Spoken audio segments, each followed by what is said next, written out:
Welcome to the Chesham and soon to be the Watford conversation class.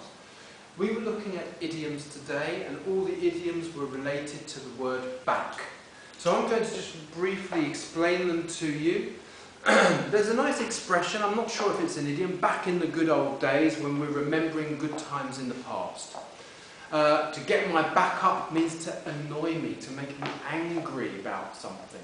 To back somebody up means to, it's more than just to help and support them or to protect them, it's to confirm that they told the truth. So they say something, the other person doesn't quite believe them, and you back them up and you say, yeah, he definitely did that, he definitely said that, and you're backing up that person.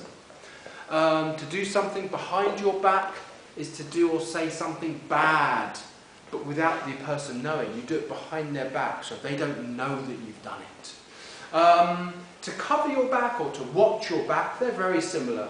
That's to look out for somebody, to make sure they don't get into trouble.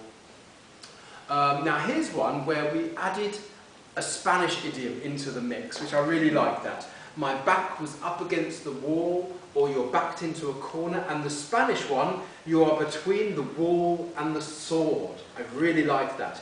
It's when you're in a difficult situation, there are no choices, no solutions, or you have choices but you just can't choose. It's like having no choice. You know that situation where you say, which child do you want me to kill? You can't choose, neither of them. Anyway, that was a horrible example. But to turn your back on somebody is to refuse to help them. To put your back into something is to put your energy into it, to try really hard. And then to break your back is to, not to literally break your back, but also to try very hard. It's more extreme. Oh, I really broke my back doing that piece of work, writing that essay. I broke my back, which means I tried really, really hard. Okay, part 2. This is one we don't use very often, to see the back of someone. I'm really happy to see the back of that person. It's when they leave and you never see them again. Yeah? Yeah, I wrote here to leave someone, but it's really when somebody else leaves and you never see them again. That's what it really means. Let me just quickly change that. When somebody leaves and you never see them again. I'm really glad I saw the back of that person. I didn't like him, he was annoying me, I didn't have a good relationship with him. To go back and forth, now forth in this case means forward.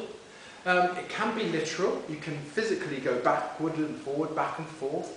Or it might be you can't make a decision, you go back and forth, you can't think what thing to choose. To go back to square one means to go back to the beginning. You were working on a problem and now you feel you're right back at the beginning again. You're no further. This one, you seem to all understand it quite well. Well, no, only you. Water off a duck's back. If somebody says something horrible, it just doesn't affect you. You know, you ignore a rude or critical remark. It doesn't bother you. To do something with one arm tied behind your back is if it's easy for you. I can do that with one arm tied behind my back. I wouldn't give him the shirt off my back when you don't want to do anything for somebody at all. And the final one, the straw that broke the camel's back. Lots of little problems happening, one after another, and then one little problem causes the big catastrophe. Great stuff.